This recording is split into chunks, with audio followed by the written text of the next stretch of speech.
my heart rate is low. I'm not even running in any kind of strained way. I'm completely relaxed. And yet I'm killing it. I'm crushing it. So imagine what you can do in a race situation. Having run all my life, running competitively, running in marathons, running in 5Ks, 10Ks, using this method. I just said, it's just too slow. How do you get fast? Like they say, run slow to get fast. That's sort of corny, but there is a truism to it. That is when the MAF method really hits home.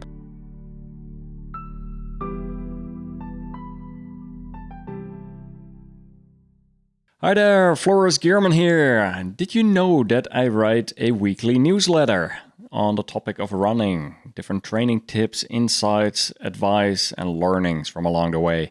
If you would like to sign up, you can go to extramilist.com/subscribe, and you will also receive a free PDF of our low heart rate training guide. That is extramilist.com/subscribe. Recently, I asked a question in my newsletter, what more content would you like to see in my YouTube videos, in the podcast, and in the newsletter? More than 300 people filled out the survey and some eye-opening answers there that I will share in a minute. Want to say congrats to Paul Knight. He was the contest winner of that survey. $200 gift card to Path Projects, so check out your inbox for that to claim your prize. One of the comments came up that these recreational runner conversations are more relatable. Most of these athletes also have busy lives, families, work, trying to balance it all. There's definitely more of these types of conversations in the works. Also, several people requested more conversations with elite athletes, with running coaches, health experts.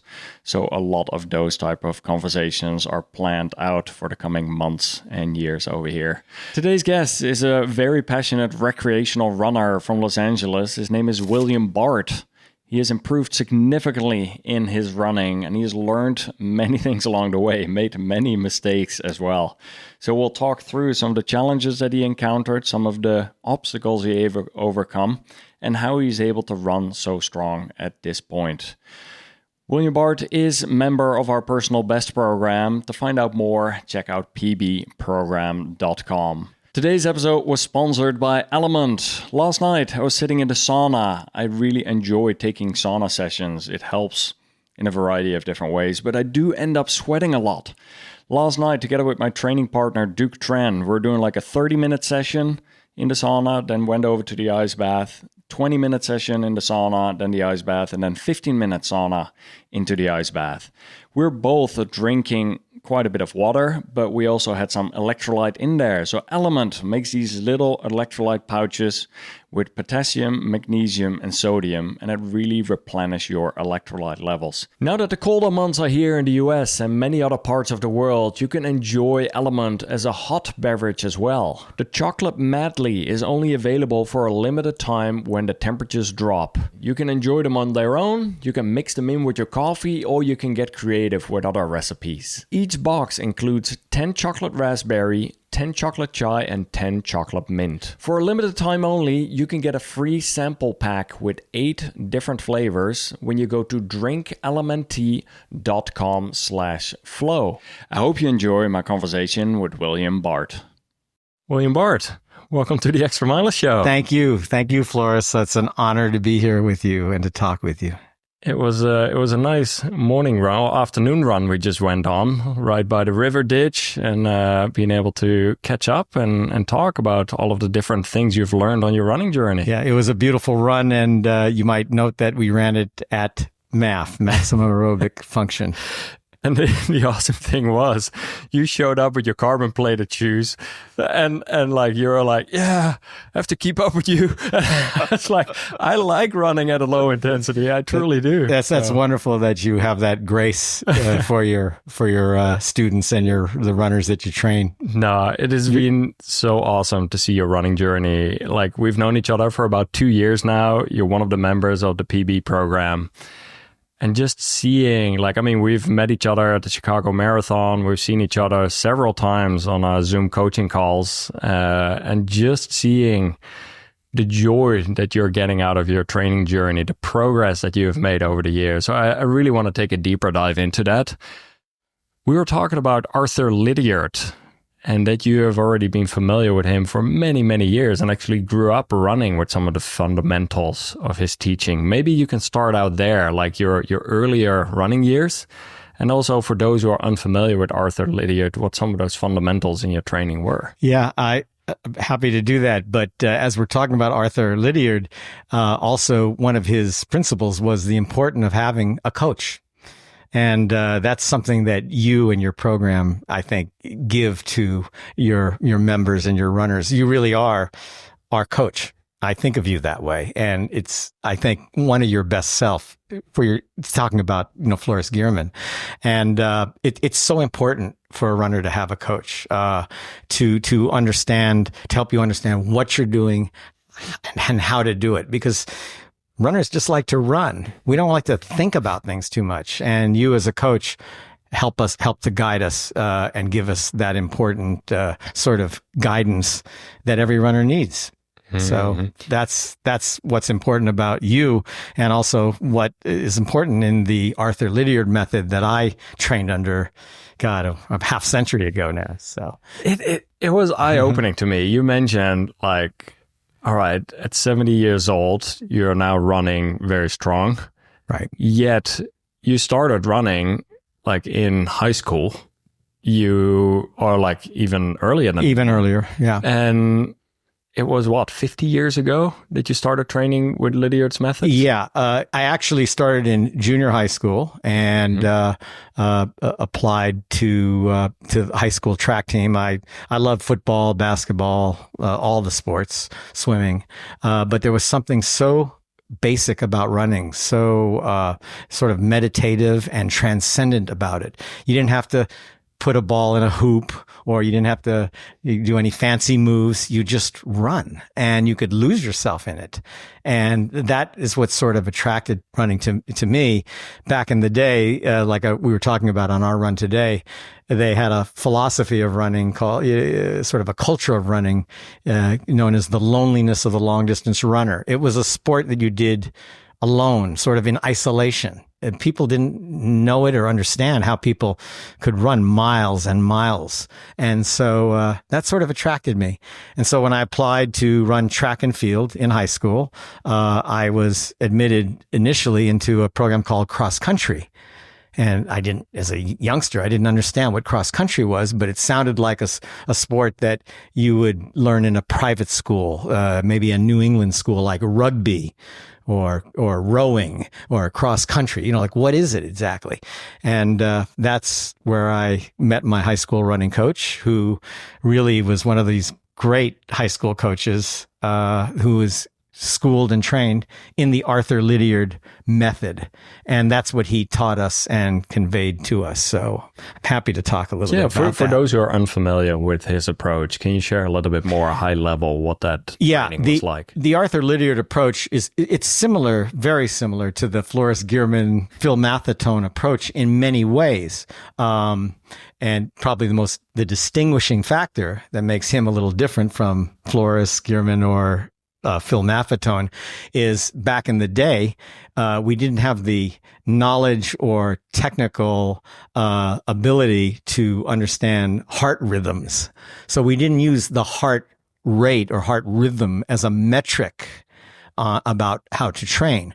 But the basic idea of the Lydiard method is very much the same as the MAF method. And the basic sort of corpus or thesis of the method is building aerobic endurance. That's it in a nutshell, and how to go about doing that. And the method was very similar to your method and the Phil Maffetone method, which is long, slower running within a comfort zone. Now, again, we couldn't use heart rhythm to determine how to do that. You have that method, the Phil Maffetone method, 180 minus your age plus adjustments, and you monitor your heart rate with your fancy heart, monitoring equipment. We didn't have that. So we had to really use what you would call today perception method. And the way we sort of learned it was we talked about it as running within your comfort zone. And what is a comfort zone? It doesn't mean sitting on a couch eating potato chips and watching a movie. But it means that you're running at a rate where you're not hyperventilating. You're running within your breath. You're within your a comfortable breathing zone, and staying with that in that comfort zone. Now, in a race situation, even in a race situation, you would always try to remain in that zone, maybe running faster and faster and faster to the edge of the comfort zone, but always within the comfort zone, never to the point of hyperventilating or what you might call huffing and puffing. We would never want to exceed that sort of red line. That's how we trained. But the idea of the method was to build aerobic endurance. And the way our coach sort of explained that to us was, it's sort of like a bank account. And when you go out and you run slow, you're putting money in the bank, and you're saving money. And the slower you run, or the longer you run at a slow pace, you're building the bank account. You're getting richer and richer. Or you're building your aerobic endurance, your aerobic system. Yep. The things that you talk about, mitochondria and all the things within your system. When you're racing, our coach, he would explain it to us, you're actually making a withdrawal from the bank. You're taking money out of your bank account. You're spending some of your money. And so you're actually weakening, in a sense, the aerobic system. And that's how we sort of thought about building an aerobic base. So the idea was to build wealth, to get richer by longer, slower running. And that's, in a nutshell, sort of the basis of the method. Now, to be fair to Arthur Lydiard, I mean, there's many other aspects to the method, including nutrition and training and the importance of a relationship with the coach. That's a very important aspect of the training. I think it's an interesting one, the bank account, and I want to go towards that a little bit more because yes, absolutely, there's a time and place for base building and building that fundamental, like that foundation, and then at some point, like adding in some speed work can absolutely be beneficial for most athletes. Like, yes, some athletes who are quite injury prone, they have to be very cautious with speed work and might be better off like just sticking with low intensity running, or doing cross training in other sorts of ways, getting the high intensity running in.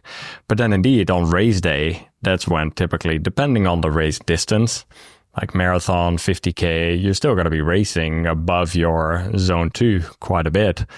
Once you start going into the ultras, the 50 milers, the 100 milers, a lot of people are racing that at their zone 2 or even below it just to be able to finish. And it's this fine line indeed. I do think there's plenty of people who are over race, who are doing races every weekend or who are racing several times a month. And at that point, I think sometimes people don't realize how taxing running endurance events can be on them, that it takes quite a bit out of you, that you need to recover from some of that.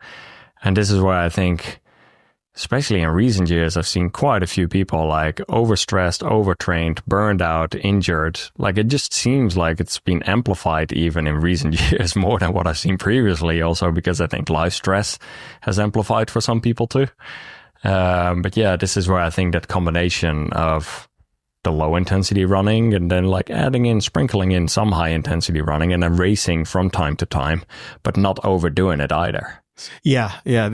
No question about it. I mean, the higher intensity stuff is the stuff that runners love. I mean, I love to get on a track and run repeat 400s or 800 meters, at race, at high intensity. It's quite thrilling, but it's also, you have to be quite cautious about it, as I learned the hard way. Yeah. Let's talk through that a little bit more, because you initially were introduced to the Arthur Lydiard method, trained with that. Then at some point you started adding in quite a bit more speed work and you started experiencing some pretty significant injuries too. Correct. And that seemed to be kind of a repeating theme over the years for you. For me personally, yes. I don't like to think about it because it's funny. Once you recover from an injury, you don't think about it anymore. Okay, I can run again, and you just go out and all out again. But it, unfortunately for me, it was a repeating theme, and it hurt my earlier running career as a youngster. And I think it's funny. It sort of left a little psychic space in my development, because I was always thinking, if I hadn't been injured, what could I have achieved?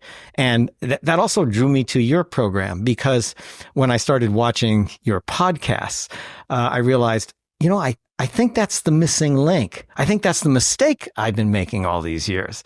I think I just had too much high intensity training, and you really lay it. You so emphasize this in your program, just the approach of the personal best program and the math method that you explain to people and discuss. And I thought that was the missing link for me. And I've been doing it for a couple of years now, and I think I'm onto something. So, but I don't know what my potential is or how far I can take this. But I as you told me when I first met you in one of our first podcasts, because I was injured and I couldn't run the Boston Marathon, you told me I'll be back. I'll qualify again for the Boston Marathon, and I did. And I'll run it in April, Lord willing, and fate's willing. But I think your program provided me, someone who was injury prone and with quite serious injuries. It sort of, they say in the churches, seek and ye shall find. I saw it, and I found your program. And, I think it is going to make the difference. It's going to help me reach the potential that I really never think I reached as a younger runner. Mm-hmm. So that let's talk about your actual marathon journey. When was your first marathon that you ran? The first marathon was the Los Angeles Marathon, and it was back about 5-6 years ago now, maybe a little longer. And because I was an experienced long distance runner and I'd been running all of my life, I sort of thought, I know how to train myself, and I know how to train and I can do this. I just never had tried a marathon. It wasn't that I didn't think I could do it. I just didn't see the virtues of it. So I trained like most people do with their local running clubs and running groups. And the method of most local running clubs is just covering the distance, training you to run further and further at a fast pace.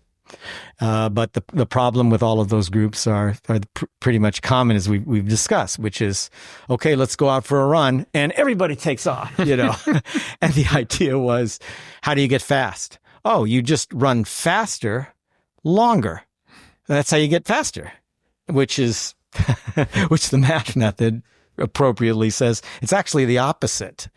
It's running slower and building your aerobic strength so that you can run faster.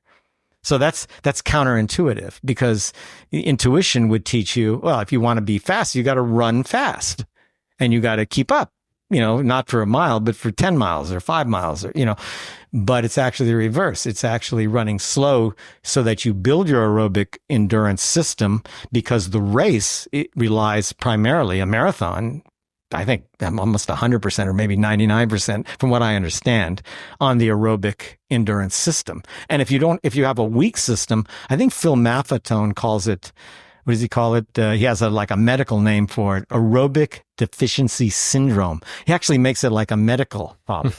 So he's saying that people are aerobically underdeveloped.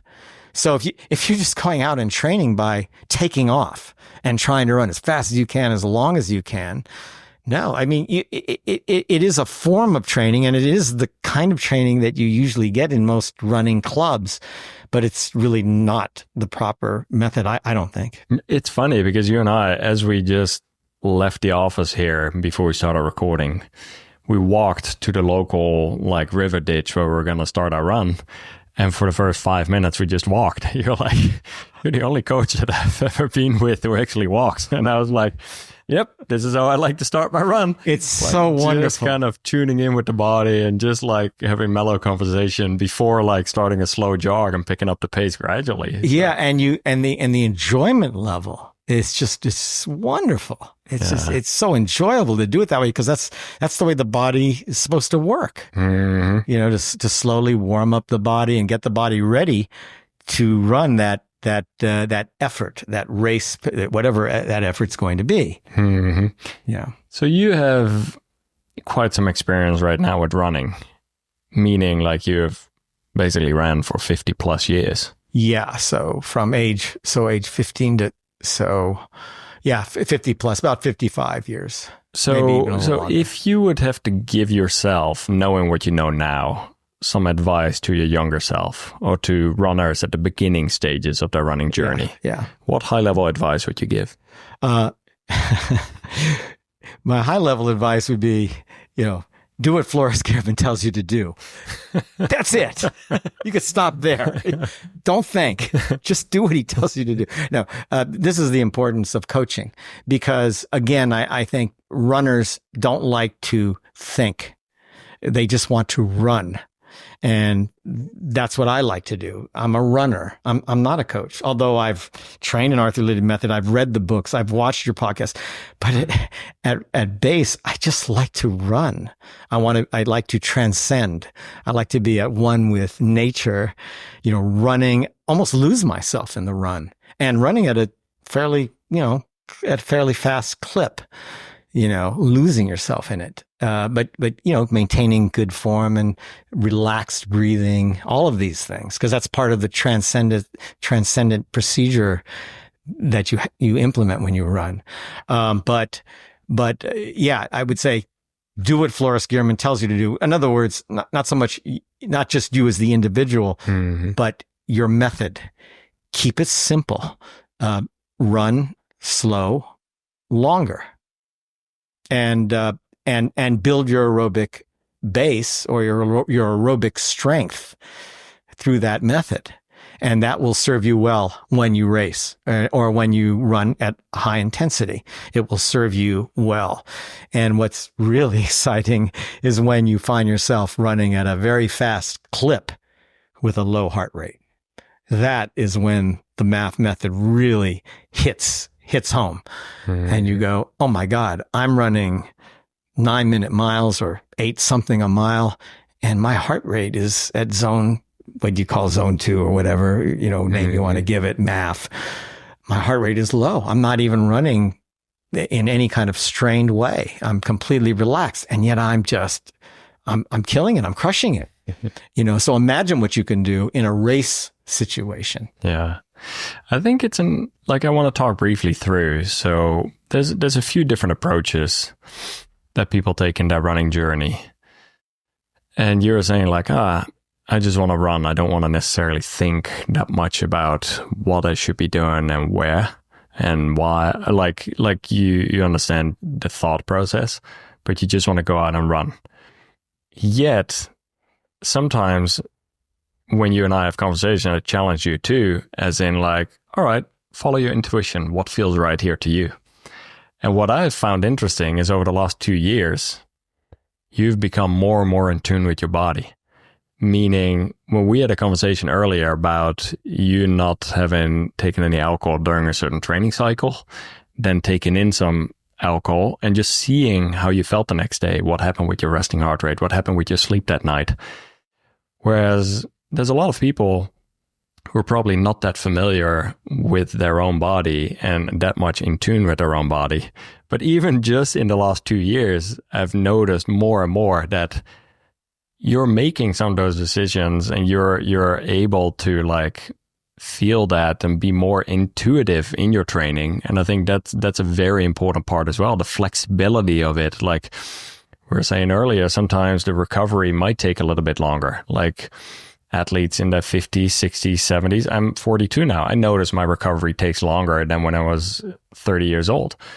And so being flexible and intuitive on how you adjust your training on the day-to-day versus rigorously following a training schedule comes into play there too. Yes, this is true. And I have to learn that lesson because that was a hard lesson for me to learn. But I also see the virtue of following the training schedule. I mean, I think we should be probably a little more disciplined than a lot of the members are. I mean, from what I'm sensing, because that training schedule is very scientifically based, what you've assembled. It's really quite remarkable. That's why when we were talking a little bit about 2-a-day workouts and how difficult that is for my schedule, yet I see the virtue of it, the science of it, the physiology of it, running a 15-minute segment, 3 to 5 miles, maybe, depending on your pacing, but you're not running at pace, you're running at MAF, and then recovering all day. And then running again later on in the day, another 4 to 5 miles. So you've achieved a tremendous volume level. That could be up to 7 to 10 to 11 miles in a day, in a single day. That's just day one of a 6-day training base building week. So I see the value of that, but I also, you have to apply it to your life. And I just say it's not working. I got to work all day, and then I got to go run, and then I got to get home, and I got to get dinner. And it's just too hard. And I like the idea of I just want to do my run and get it done and have a great run, maybe get up early in the morning. I like running early sometimes, and then I'll be done with it, and I like that. That's just a personal thing I like. Yeah. So it is important, as you say, to pay attention to recovery and not overdoing and not too much, intensity. But at the same time, I think there's a virtue to following the science of that training program that you've assembled. It's really important. And I think I would urge people to do it. And I'm pretty strict with it. And I thought Andy Wheatcroft, he was one of the members we had a conversation with. I saw his podcast. We recorded a podcast last month. He made one comment that stood out to me, and he was talking about taking a real honest look at yourself. Are you really putting in the work? Are you really consistent with your sleep? Or he was saying sometimes you see people running 30 miles one week and then 10 miles the next week, yet they have this ambitious goal of qualifying for Boston or doing other big goals. It's be honest with yourself. Yes. And is what you're doing really sometimes it might be that your goal might be too high for your current situation of what you're able to do. And that is fine. Yes. But just be somewhat realistic with the goals that you're setting as well. I'm all about setting big goals, but you have to show up to put in the work to get ready for that too. Yeah. So. You absolutely do. And, I just, for me personally, running's the priority, especially as I age. I mean, that's something happened. One of my doctor who I see, my orthopedic surgeon who knows about my injuries and my running, and he's a big fan of my marathon running, told me, he said, something happened with you. One day, just a light turned on. And you just became this completely dedicated runner. He didn't realize that I had been running all my life, really. But there really was a moment as I was aging more and more where that light goes off, where you see running as something much more than just a recreational form of exercise. Much, much more important. It becomes a complete life priority. And as high as you could raise the level, and I think it's a key to just existence and living, because as you age, especially as I see sort of people up in my age level category, 70s and beyond, 70, 75, even late 60s, you really see the aging process take hold of them. Some friends, acquaintances, they look old. The people look at me and they go, how do you do it?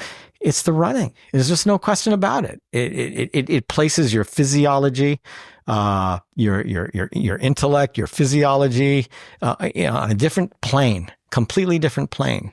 You don't have the health problems that most people do. So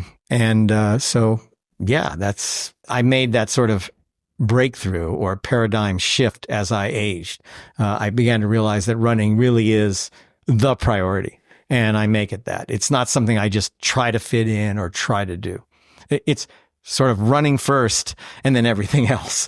Yeah. And I do think it is so connected too, right? Like if you're able to get some runs in, I think you can mentally, you're more sharp during the day. Like you feel more energized, you feel like recharged, you have time. For me, sometimes it's just the solitude of running on my own to kind of digest my thoughts and just like, yeah, life can be busy and all of a sudden you have some time to think. Yeah, like that's you right. have some time, and sometimes you have no thoughts and sometimes you do, but you just kind of more of a connection to self. And I notice even periods of time when I don't end up running much, that there's almost that feeling of missing it, of like not even the physical part of feeling like you're losing fitness, which is one thing, but just a part of mentally of like, I just feel alive when you're running. Like that's right. The joy of it. Yeah, I think it's in a way, sort of at base what we're made to do, and the fact we don't run is it might be a problem. Yeah. What was your first experience like with low heart rate training? As in, like, yes, you grew up with Arthur Lydiard, and that was more like perceived effort, that's right, breathing and whatnot. But once you started really going to like heart rate monitor and training with heart rate, how was that first experience for you? It was it was very difficult. As sort of understanding of your analysis as I was, because I had watched your podcasts, I had read the books, I had read Phil Maffetone's books. Again, watched the podcasts, and trained in the Arthur Lydiard method. I even reread Running to the Top. By the way, Run to the Top. It's called Running to the Top. So it's the idea of the Lydiard method is, the way our coach explained it was reaching your potential. That's all. It doesn't necessarily mean winning every race or being in the Olympic Games. It's just reaching your potential as a human being, as a runner. But my first experience with the MAF method, I resisted it.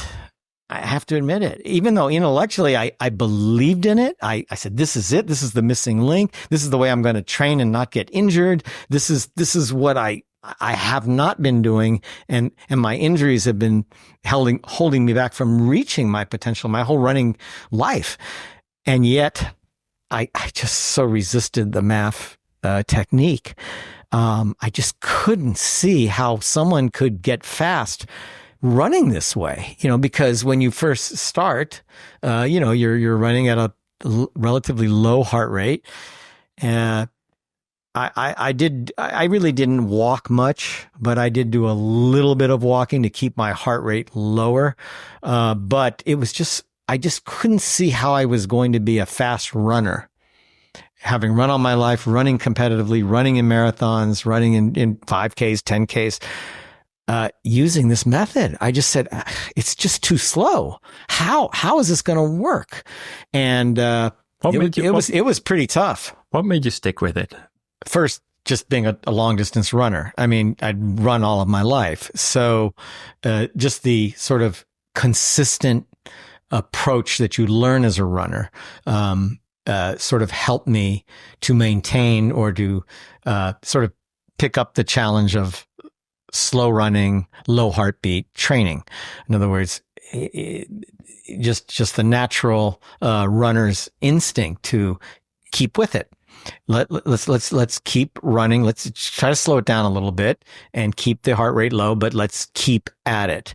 I mean, that's what distance runners do. I mean, how do we run 10Ks and half marathons? And you keep running. You just keep going. You don't stop. That's just the runner's nature, I would say, is what kept me at it. But the other thing that kept me at it was I kind of I had no place else to go. I mean, I had been injured so bad. I tore my right hamstring. I tore my left hamstring. I hurt my low back. I cracked a couple of my vertebrae in my back. I had so many serious injuries, and my running career as a young runner was ruined by severe injury. That what else was I going to do? I mean, if this method doesn't work, what am I going to do? Go out and get tear another muscle or break another bone or, get more medical surgeries. I mean, people were telling me, why don't you take up yoga or something or, knitting or something, something, what do you stop with this running already? And, running's just, it's a part of me. And I like swimming as well. But there's just something about running that, like I say, the transcendent quality of it, the aspects you're talking about, how it sort of clears the mind. Whatever your problems are, mentally, physically, I don't know, long distance running just cures everything. Yeah. It just makes everything right. And that's that's one of the things I love about it. I also like being fast. I like running fast. I like competing, I have to admit, and I like racing. I enjoy that. Like racing within a zone, though, not overdoing it, but seeing what the body is capable of. Running at that fast pace for so many miles, that's just a wonderful feeling. It's so satisfying, and I can't stress it enough. So it was those two things. I had no place else to go. This had to work for me, or I was just going to be injured I'd have to stop running. And two, just the runner's tendency to meet a challenge and to not give up. What was some aha moment for you in those early stages? Was there any sort of progress that you gradually started seeing that kind of helped on that journey? Yeah, I remember it was being with you on a Zoom call when you were sort of remarking to me and noting to me that I had a hard time. I think it was, I had a hard time getting my heart rate elevated. Like you just love to hear that, something like that. And that was early on. That when I started, I had a hard time keeping my heart rate within MAF. But as I went on and did it and didn't give it up, now I had a hard time sort of, getting it up, and that was the aha moment. When that happens, when you see that you can run fast at the low heart rate level, that just blows your mind. It's like a miracle drug. It's just amazing. It's hard to understand. I'm running so fast, and my heart rhythm is at MAF, and it's hard to believe that can happen. Yeah. Even with all my knowledge and all the running I've done all my life, I really didn't believe it. Yeah. Let's talk about your Chicago Marathon. Yeah. I think we learn a lot on every different race. Yeah. And I think a lot of things can go well. A lot of things did go well, and there were some learnings along the way as well. Yeah. So talk to me a little bit more about, for example, what was your thought process going into the race? What went well? What are some of the things that you could improve? In terms of thought process going into the race, you realize how much tension you place on yourself. I don't know if you recall that I had to text you because I had injured my toe. I remember. Out of every injury you could get, I injured my toe not running. That's how it always happens. That's the trickiest part. You can do all this running and go through an entire training cycle, not get injured, and then that was fine. Yeah, following the math method, the training cycle worked perfectly. I was in probably one of the best condition I've ever been in my life, and then I injured myself at home doing something really stupid, really foolish. Actually, it wasn't so much foolish. It was just kind of a silly injury. But I had a nightmare, and I dreamt someone was breaking into our home, and I went after the guy, and I got in a fight with him, and I tried to kick him. And it's hard to move when you're sleeping, So but I managed to kick the burglar who had broken into our home. I ended up kicking the wall and, sort of it chipping the bone in my toe. I had to go to the doctor. And this was all in your dream, right? This is my dream. There was no one really in your house. I got the guy in my dream. I got him. I mean, look, if someone breaks into your house, I mean, I have my family, I had to protect them, right? That's what we men do. So I got him, but I also broke my toe in the process because I ended up not kicking him, but a wall, since I was dreaming and having a nightmare. And but maybe that was all part of the training. Maybe the pressure and tension of knowing, I'm at the end of my training cycle. I'm gearing up for the marathon, and I'm under a kind of a sort of a nervous tension, and maybe that was part of it, But in any event, I was able to get through the injury okay. I went to the doctor. He said, "No, you're fine. You can keep running." The doctor had me tape it up a little bit. But that aspect of it, the sort of the tension of training, maybe my lesson would be a little easier on yourself. If you're following a good training schedule, you're putting in the volume and you're consistent, relax. You're doing everything you can do. You don't have to be so hypertense about it. And, try to keep it in perspective. That's important. I'm not training for the Olympics, although for me, it feels like I am, but I'm not. But that was one lesson. That was one of the takeaways. The other was something we've talked about, which was the importance of fueling during a race. Yeah. And, I know about the importance of fueling, and I practiced fueling, but I didn't fuel enough. And I didn't realize that until I had actually talked to you. And then I started thinking about it, and Floris, that's why you're the coach. You're right. Fueling is critical. And even though we know it and we practice it, and I love the precision gels that you help advertise a little bit. And I think it's a wonderful product. I love it. But I wasn't doing it enough.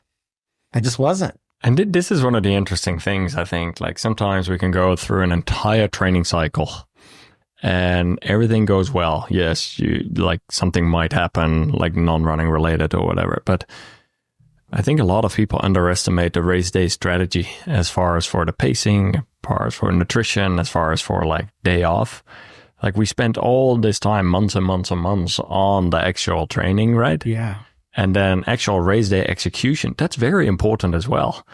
And I think like fine tuning, like some of those things, like knowing what your pacing plan is going to be, knowing what your fueling strategy is going to be, and trying to stick with that, yet being flexible too. Sometimes everything can happen on race day, right? Like, yes, we have a plan and we almost have to have a plan B and a plan C, or just knowing in advance that some things are going to be different and staying calm with that and working our way through it. Yeah. And this is also why I think the power of journaling after a race like this, what went well, what can be improved, and really doing that relatively quickly after a race.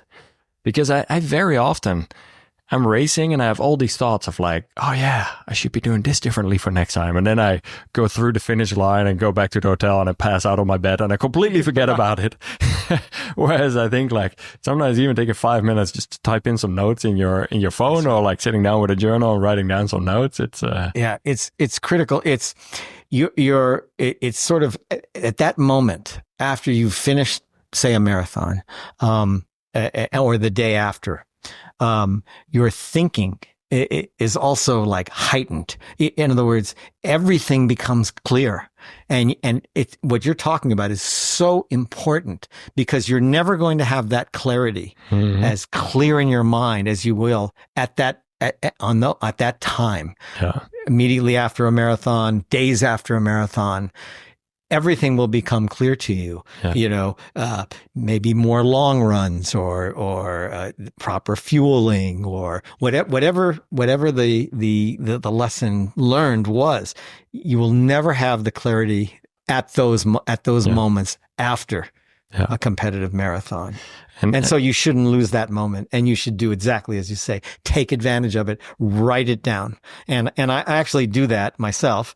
And the fueling though came from you, and I didn't believe it at first, because I'm a runner. I just want to run. I don't like to eat when I run. I mean, I have to be honest.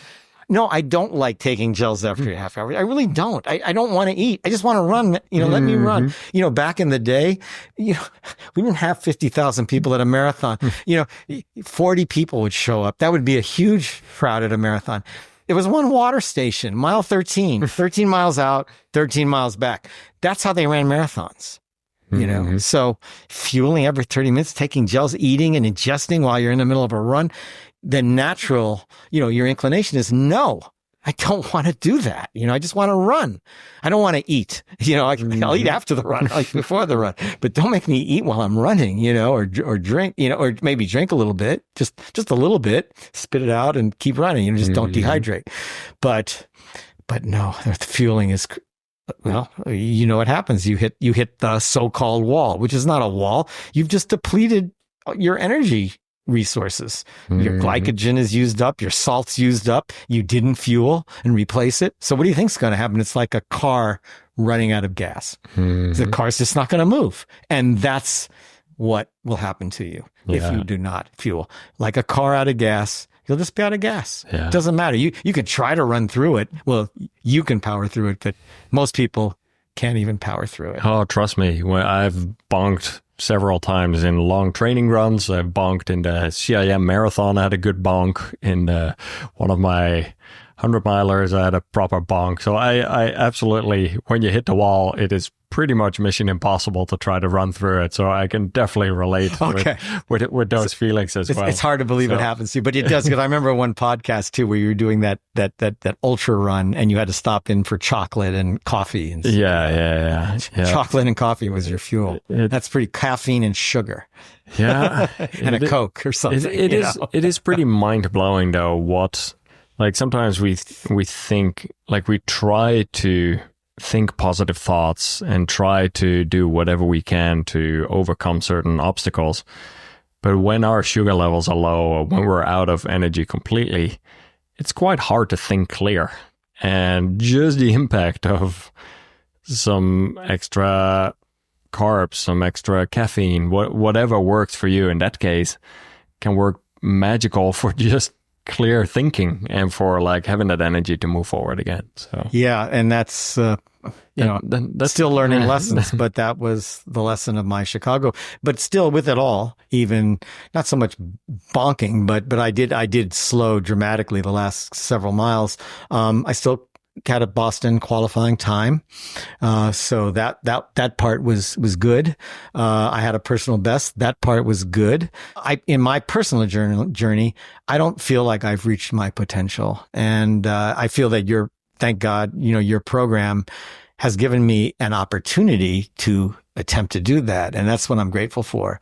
So I know that you have more like strong running times ahead of you, especially since a lot of checks are in the box, and there's a few tweaks here and there that I know is going to make a massive difference in the overall race day experience. And we have been able to dial in and tune in like a lot of these different areas. And now it's just like, all right, let's dial that button and dial that one in a bit further. But so what ended up being your finish time in Chicago? 3:55, and I forgot the seconds, but I think it was 40 something seconds. So not that. It wasn't what I would have liked. But one of the benefits of reaching 70 years of age is, the qualifying times for Boston, really dramatically are raised. So I get to play the so-called age card, but I don't think it's fair in a way because, it probably should be, I still feel the qualifying time should be lower for someone sort of in my age category, but it is quite 3:55 is an incredible strong time, especially seeing where you have come and over the years. Indeed, it's also keeping in mind left hamstring tear, right hamstring tear. Yeah. Like I remember having conversations with you after you had torn your hamstring and you were back to step zero again. Yeah. And like just seeing literally from how we're going to build you from the ground up again. Right. With starting with when you were clear to be able to walk consistent and then very gradually, but there you are, like with patience, with consistency, with thinking long term. That was one of the other topics we've often talked about. Like, we're not here to like be able to do hill repeat sprints next month. It's like, what can we do? And like, what is causing some of these hamstring tears too? So we started talking about some of the other exercise to be able to activate your glutes more. Like we have talked about Lawrence Van Lingen with the backwards walk and the flow rope, the awesomizer. Yeah. We've talked through a lot of the different things that we've covered here on the podcast, that we've covered in the PB program, just to not make some of those same mistakes, but really looking at what's the root cause.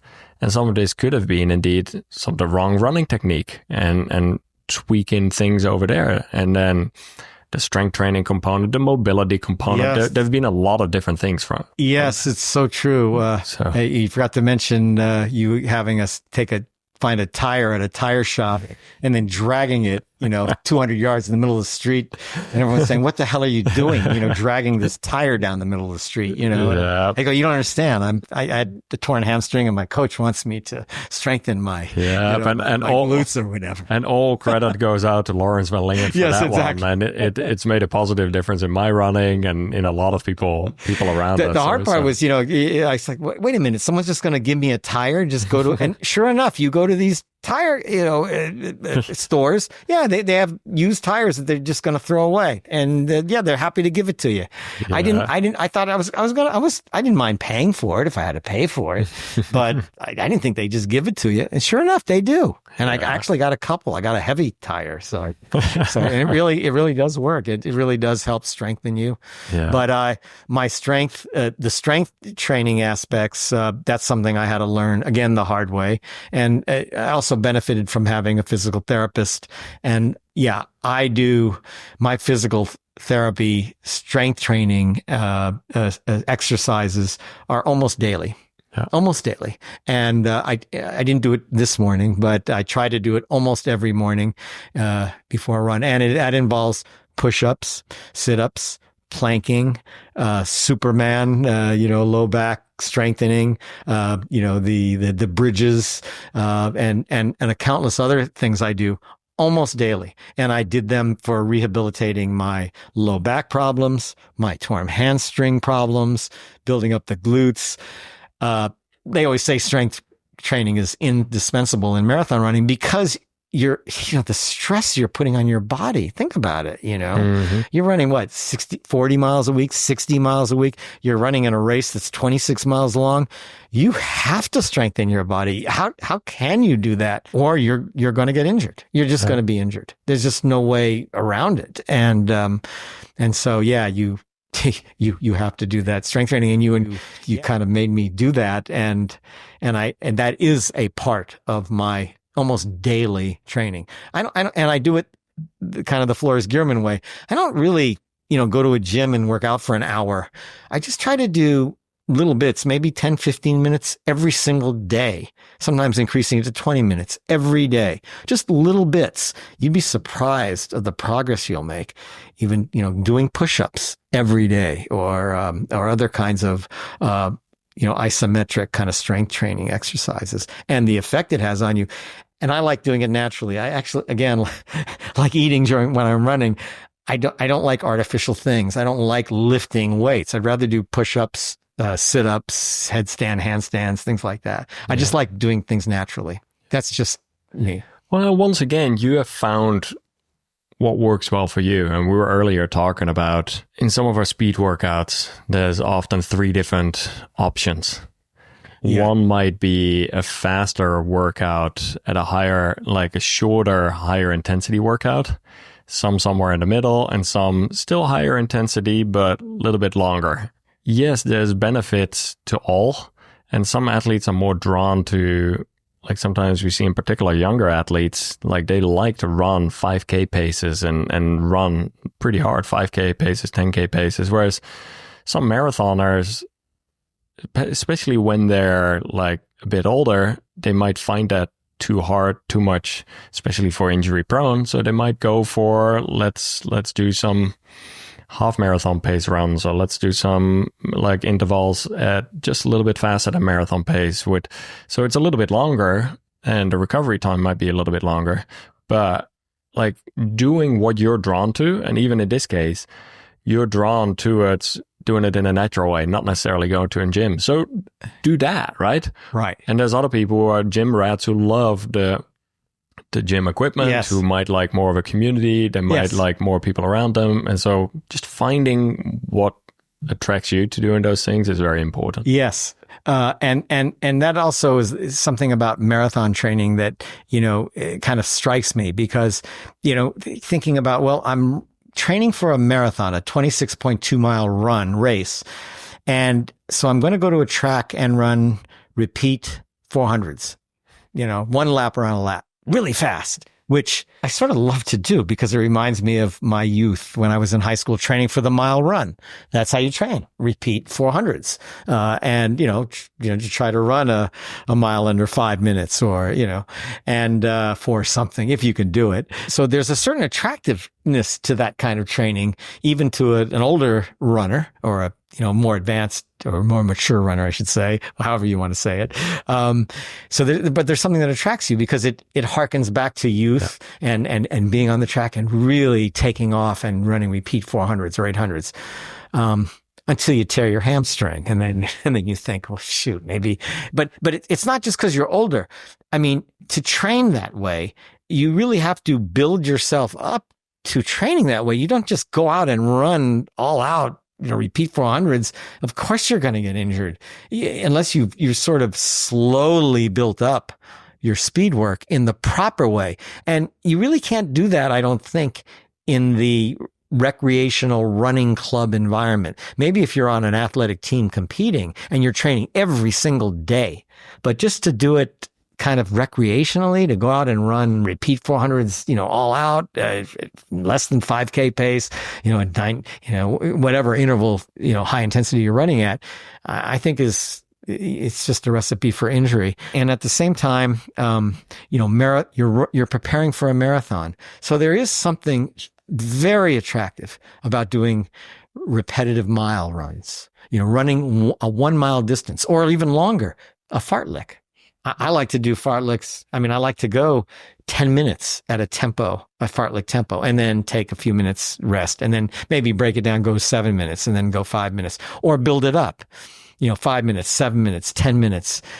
I love the fartlek concept. It's such a beautiful, we can learn so much from the Swedish approach to running, I think. And, that's why we were talking about that earlier. Yeah. My view is that for marathon training, these longer intervals, these longer tempo, sustained effort types of vehicles, whether it be a fartlek or repeat miles, are a far better approach to training for a marathon. It just makes sense to me. But anyway, that's just sort of my feeling about it. But at the same time, I see the attractiveness of why people want to run repeat 400 or repeat 800 meters. How does that make you run 26.2 miles faster? I don't quite understand that, but I guess it does. I think the longer intensity sessions are better for that. Yeah, and I think there's something about both. Meaning, like, even sometimes we talk about 200 meters on, 200 meters off on the track. Like, I think sometimes when people transition from low heart rate training, having done that for quite a while with minimal to no speed work, and then going to adding in more speed work, even doing that, 200 meters on, 200 meters off, just to become familiar with, all right, let's add in some speed work without going like crazy 100% max all effort. It's like easing into some speed work, and then maybe like some 400s. I think 800s can be really nice, where it's like 3 minutes or 4 minutes, depending on 5 minutes, whatever your pace is that you're running it at, with relative short rest breaks in between, can be a really nice way of getting familiar with running at your lactate threshold. But then again, for some people that might be too much on the body and they might dial it back a little bit more.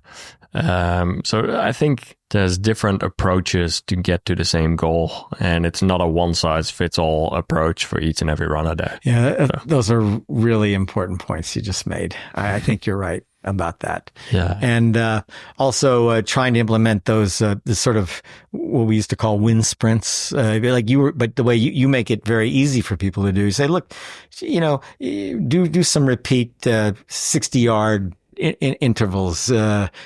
before a run or after a run, just to introduce a little bit of intensity work, repetitive intensity work for the heart to get it up to speed. That's very important. Very important. I want to be respectful of your time. Thank you. There's quite some people listening to the podcast who want to become a stronger, healthier, happier athlete. Do you have any closing thoughts? Anything you would like to share? I'd like to give some great philosophical message to the runners, or like Andy did, have a list of 10 things I'd like to suggest. But I really do think the Arthur Lydiard idea of having a coach is really important. What you've brought to people, I mean, I'm not just saying this because, I'm in your program and I've been doing it, but it's really important to have some guidance, to know what you're doing, to have a coach. I think you even once remarked that it made a big difference in your own running journey. It's certainly what I needed. So what do you need to do? Listen to what Floris is talking about. Just listen to Floris Gierman's approach. It's actually quite simple. There's a beautiful simplicity to the idea of slower running or low heartbeat training. Just listen to that simple message and develop it and apply it and do it yourself in a consistent fashion. The benefit is remarkable. The side effects are remarkable. It fights aging, I can tell you that. You'll lose weight, and you're going to get fast. And that's where the fun part starts. When you find yourself running fast at a low heartbeat, that's a thrill. And because now you can even run faster at higher heart rates. So now you're really fast. So like they say, run slow to get fast. That's sort of corny, but there is a truism to it. So my message is that, again, the importance of having a coach and some guidance, and Floris, you offer that. And I think people should just take advantage of it and learn from it. It's quite simple. It's not hard. You don't have to be a rocket scientist to learn it. You just gotta, like runners do, we have to committed and disciplined, and most runners are, so should have no problem. That's my great message. Well, I appreciate all the kind words. I really do. And for anyone listening here, this was not scripted in any sort of way. No, he didn't pay me to say that. There was no conversation involved here. No, but like it has been wonderful seeing your journey. And I think, like I said earlier, this is still, there's a lot of progress still to follow here. Yes. And like, aerobic development takes time, like getting all the different elements dialed in correctly. You have the Boston Marathon coming up here. Like you were saying, you're just on day 2 of your 18-week training schedule right now. And there's going to be a lot more learnings as we do through every training cycle again. Right. And then who knows what's going to happen on race day? We can do everything we can. That's and we just have to enjoy the process. That's right. And so it's been wonderful to see you. Thank you for coming down and sharing your experiences. And I look forward to many more runs here in the near future. I'm going to look forward to it. Thank you very much and for all you're doing for everyone. Thank you. Thank you. Appreciate it. Okay. Thanks for tuning in on this conversation. If you'd like to sign up for my weekly newsletter and receive a free PDF of a low heart rate training guide, check out extramilist.com/subscribe. Every Friday, I send a newsletter with different running tips, insights, different learnings from along the way. You can sign up at extramilist.com/subscribe.